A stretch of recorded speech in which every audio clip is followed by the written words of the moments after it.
मनीषा, ये जो साइकिल पे आ रहा है, क्या यही है तेरा होने वाला पति?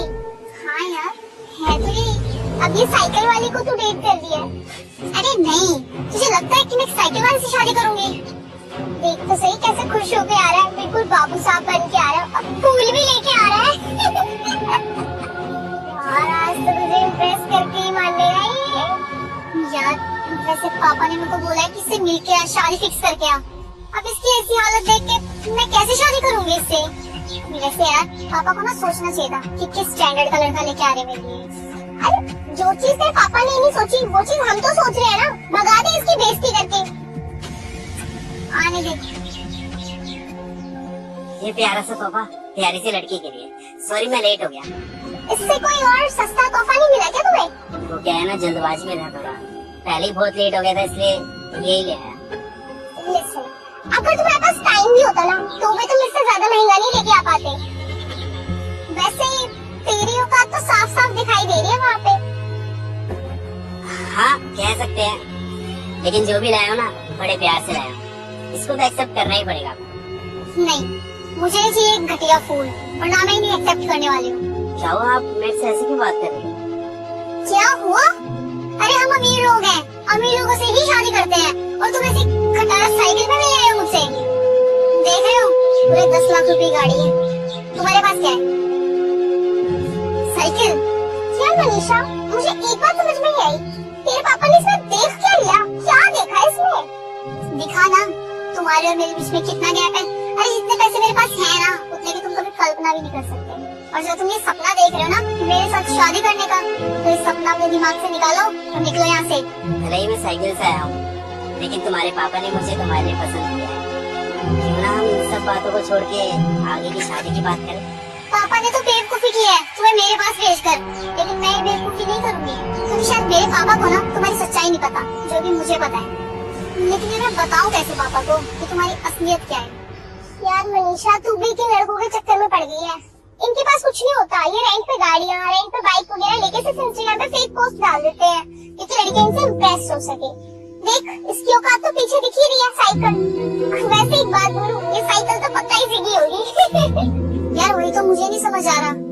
वैसे ना मुझे लगता है कि इसने झूठी अमीरी दिखाई होगी मेरे पापा को, तभी तो मेरे पापा इसके झांसे में आ गए। अच्छा, तो आप दोनों यहाँ पे मेरी बेइज्जती कर रहे हैं? मेरी बेइज्जती करने के लिए बुलाया था क्या मुझे? हाँ, कर रहे हो तुम्हारी बेइज्जती, क्योंकि तुमने ना कोई इज्जत वाला काम किया भी नहीं, ठीक है? और इज्जत आज के टाइम में ना उसी की होती है जिसके जेब में पैसा होता है, और तुम्हारे पास क्या है? गरीबों में कोई इज्जत नहीं होती। और वैसे भी मैं तुमसे यहाँ पे खड़ी होकर बात कर रही हूँ ना, ये बहुत बड़ी बात है। मतलब तुम जैसे फटीचर से ना मैं कभी खड़ी होकर बात तक नहीं करती। अरे यार मनीषा, तू क्यों इससे बहस करने लग रही है? अपने पापा को फोन मिला और बोल उन्हें कि क्या पसंद है उनकी, क्या पसंद किया उन्होंने। हाँ यार, अभी बता दे इसकी सच्चाई में पापा को, वरना मेरे को बोलेंगे कि मैंने रिश्ता तोड़ दिया।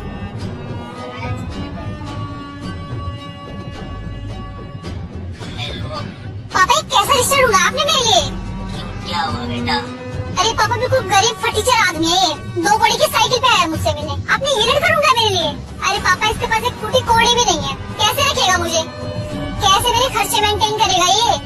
क्या ये वही लड़का है बेटा मैंने जिसकी फोटो भेजी थी तुम्हें? हाँ पापा, जिसकी आपने फोटो भेजी थी उसी से मैं आई हूँ यहाँ पे। बेटा एक काम करो, उससे माफी मांग लो। माफी? माफी क्यों मांगू अब मैं? झूठ तो इसने बोला हमसे। अरे तुझे गलतफहमी है, ये वही है जिसने मुझे 20 लाख रुपए दान किए थे। 20 लाख? तो फटाफट उससे माफी मांग ले, अगर तूने इसके साथ गलती कुछ की हो। ठीक है, मैं बात करती हूँ। अरे तू पागल आ गया है क्या? क्यों मांगेगी इससे माफी? सॉरी क्यों बोलेगी इसे? यार क्यों ना बोलो सॉरी, इसने इतना बड़ा एहसान किया है मेरे और मेरे पापा के ऊपर। खैर 20 लाख रकम कम थोड़ी ना होती है यार। देखो धर्मेंद्र, मुझसे गलती हो गई, शायद मैं तुम्हें पहचान नहीं पाई। आप तो बहुत अच्छे हो ना, जो सब लोगों की मदद करते हो। प्लीज मुझे माफ कर दीजिए, और मुझे पता चल गया है कि तुम्हारे जैसा पार्टनर मेरे को कभी नहीं मिलेगा। और ये फूल तुम मेरे लिए लेके आए थे ना, ला दो मुझे, इसे मैं कुछ संभाल के रखूंगी। सॉरी यार, लेके तो मैं तुम्हारे लिए आया था, क्योंकि मुझे लगा था कि तुम मेरी होने वाली पत्नी हो। लेकिन शायद तुम्हारी हरकत देख के ना मुझे नहीं लगता कि मैं तुम जैसी लड़की के साथ कभी शादी भी करूंगा। यार तुम ऐसा क्यों बोल रहे हो? मैं बोल तो रही हूँ ना कि मुझे मिसअंडरस्टैंडिंग हो गई थी। मैं भी तुम्हें पसंद करती हूँ, तुमसे शादी करने के लिए तैयार हूँ मैं। ये कोई मिसअंडरस्टैंडिंग नहीं है, बल्कि रियलिटी है। जब से मैं आया हूँ तो मेरी साइकिल को लेके मुझे जज करी जा रही हो और अपनी गाड़ी की धौस दिखा रही हो। अरे इन दोनों को शादी करनी है कि हम दोनों को शादी करनी है, मुझे ये समझ में नहीं आ रहा है। खैर अच्छा ही हुआ जो मैं यहाँ पे साइकिल से आया हूँ, कम से कम इस वजह से तुम्हारी सच्चाई तो मेरे सामने आ गई। मैं ये फूल बड़े प्यार से लाया था तुम्हारे लिए, सोचा था कि तुम्हें दूंगा, लेकिन तुमने तो एक्सेप्ट ही नहीं किया। पता है क्यों? क्योंकि तुम्हारे लिए पैसा मैटर करता है। अगर इसकी जगह मैं कोई गोल्ड की रिंग लेके आता ना तो तुम फट से 1 सेकंड में ले लेती थी। लेकिन वही है ना तुम्हारे सामने पैसे की, लेकिन वही है ना तुम्हारे सामने पैसों की कीमत है, प्यार की नहीं। खैर अच्छा ही हुआ यार जो तुम्हारी असलियत मुझे पहले पता चल गई।